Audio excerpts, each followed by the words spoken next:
آماده شیم بریم بیرون. امروز به حدی هوا سرده که اصلا باورم نمیشه. من همینطوری به خودی خود سردم همیشه، یعنی پارسال تا وسط های تابستون حتی هودی و درس میپوشیدم تو خونه انقدر که سردم بود. حالا فکر کن الان که واقعا هوا سرده دیگه چیم، کلا پتو دورمه یا عالم لباس میپوشم. بیرونم که میرم صورتم سرخ، دستام مثلا نمیتونم باز کنم. امروز حدوداً باید فکر کنم 4-5 تا جعبه درست کنم و عکس و فیلمش رو تحویل بدم برای اینکه بتونم نمره‌مو بگیرم و هیچ کدومو انجام ندادم.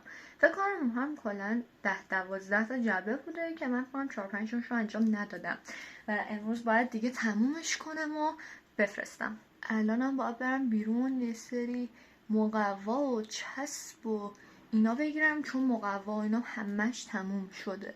آخه متوجه تغییرات توی اتاق شدید؟ حالا من نمیخوام واضح بهتون نشون بدم، نمیخوام واضحتون بگم که منظورم چیه، ولی متوجه شدید اصلا خوب شده؟